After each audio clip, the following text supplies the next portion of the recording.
안녕하세요. 동인천고등학교 생명과학 교사 허계현입니다.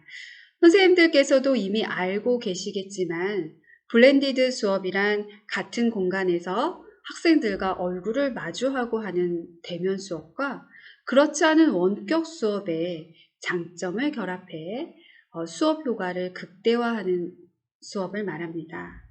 여러 가지 많이 부족하지만 2021학년도 현재 제가 하고 있는 블렌디드 수업에 관해 이야기하고자 합니다.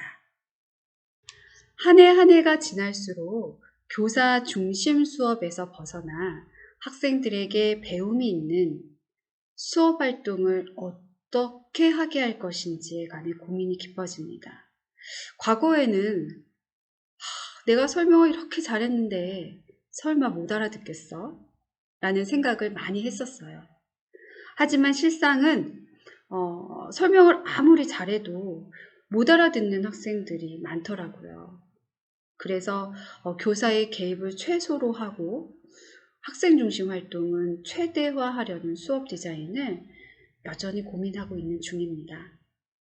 이에 저의 수업 슬로건은 Less is More입니다. 수업 디자인을 하면서 가장 중점을 두었던 점은 첫 번째, 일상적인 수업에서 지속적으로 어떻게 하면 학생들의 활동으로 배움을 얻어낼 것인가. 두 번째, 일주일에 2단위인 생명과학 원 수업의 성취 기준을 어떻게 재구성할 것인지. 세 번째, 생명과학 수업과 학습자의 삶에 연계되어서 현실에 적용 가능하고 더불어 학습한 내용을 다른 교과목으로 전이시킬 수 있는가에 대한 것이었습니다. 3월 첫 번째 시간에 생명과학 수업을 왜 배워야 할까에 대한 질문을 시작으로 반 구성원 모두의 생각을 공유합니다. 그리고 재구성된 11개의 성취 기준을 학생들에게 제시합니다. 성취 기준과 교과서를 기반으로 1인 1주제 설정을 스스로 하게 합니다. 한 개의 성취 기준당 2명에서 3명의 발표자가 지정이 되고 주제 선정이 마무리되면 선배들의 주제 연구 발표 영상을 제시해서 학생들에 대한 교사의 기대, 너희도 이렇게 잘할 수 있어 라는 기대를 이제 전달합니다. 2차 시는 원격 수업으로서 자신이 정한 주제에 대한 자료 탐색을 하는 시간입니다. 네이버 오픈 채팅방과 패들렛을 통해서 2차 시 수업을 진행하고요. 학습자는 자료 조사한 내용을 본인의 노트에 손글씨로 정리하고 이를 사진 찍어서 패들렛에 올립니다. 3차 시 등교 수업 시간에는 2차 시 수업을 기반으로 개인별 주제 연구 계획서를 45분 동안 작성합니다. 이때 자신의 노트와 생명과학 원 교과서를 자유롭게 볼 수 있습니다. 수업 시간에 사용했던 주제 연구 활동 계획서입니다. 주제 선정 이유를 자세히 서술하게 하시면 이를 생기부, 과목별 세부 능력 및 특기사항을 기록하실 때 참고하시면 유용하실 것 같습니다. 4차 시는 원격 수업으로 지난 시간 작성한 주제 연구 계획서를 바탕으로 발표 자료를 제작합니다. 발표 툴은 정해져 있지 않아요.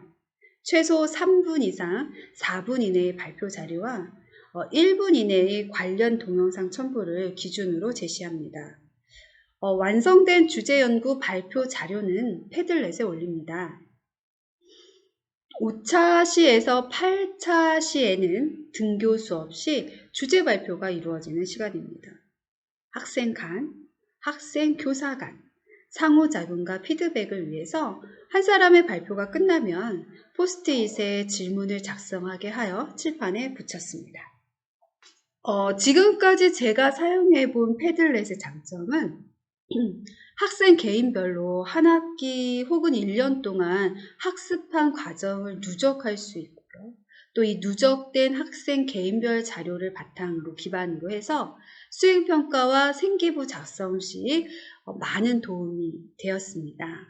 또한 수업 시간에도 발표 자료를 미리 패들렛에 올려놓으면 발표 자료를 안 가져왔다, USB를 집에 두고 왔다, 메일을 발표 직전에서야 열고 비번과 아이디를 잃어버려서 로그인을 수차례 하는 등등 실제 발표를 하기까지 시간이 많이 소요되었었는데, 그리고 또한 어수선한 분위기도 있었고요.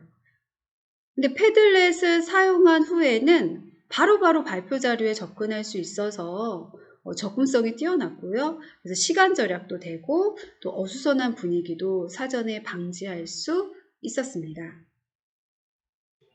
한 사람의 발표가 끝나면 학생들은 포스트잇에 질문을 기록해서 칠판에 부착하고, 발표자는 질문지 중에서 가장 자신 있게 즉시 대답할 수 있는 질문 2개를 골라 답을 하고요.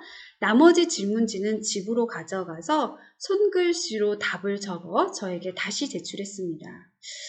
일주일에 2단위인 수업이라서 동료들로부터 받은 모든 질문에 답할 시간이 부족했고요.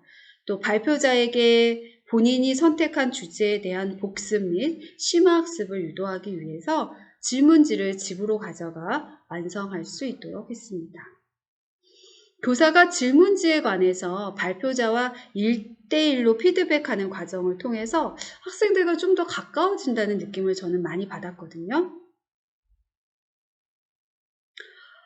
발표자는 교사에게 피드백받은 질문지를 질문자들에게 돌려주고, 질문자는 이를 자신의 노트에 차곡차곡 누적합니다.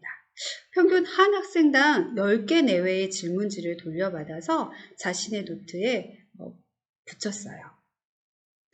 1시간에 보통 6명 내외의 발표가 끝나면 이번 시간을 통해서 배우고 느낀 점, 친구들의 발표를 듣고 발표에 관해 잘한 점과 개선점을 노트에 기록하거나 칠판에 기록하게 해서 학생 간 상호작용을 촉진했습니다.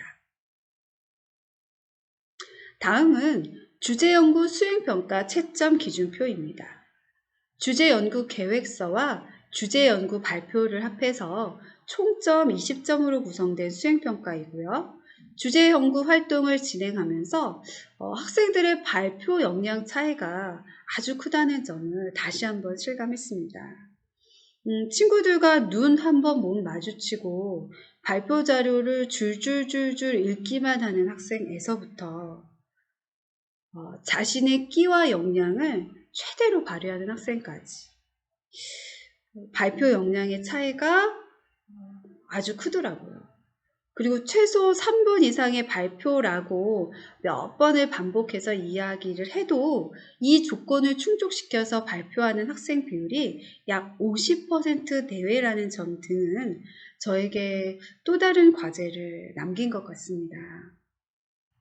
1인 1주제 연구 활동 후 당뇨병을 주제로 한 학생의 생기부 과목별 세부 능력 및 특기사항 기록의 한 예시입니다. 1인 1주제 연구 활동에서 물질대사와 관련 있는 질병 중 당뇨병이라는 주제를 선정해서 연구계획서와 발표 시나리오를 작성하고 당뇨병의 원인과 증상, 대사성 질환을 예방하기 위한 올바른 식습관에 관해 적극적인 태도로 발표함이라고 기록합니다. 선생님들과 우연히 수다를 떨면서 생명과학 개념 몇 개를 이야기할 기회가 있었는데요.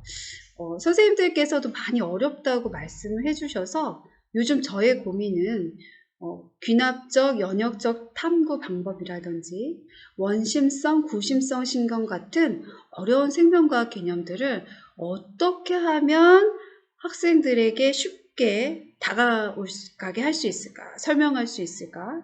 외우지 않고 의미를 이해해서 다른 분야와 연계시킬 수 있도록 하고 싶은데 쉽지가 않습니다. 이상으로 저의 블렌디드 수업 이야기를 마무리하고자 합니다.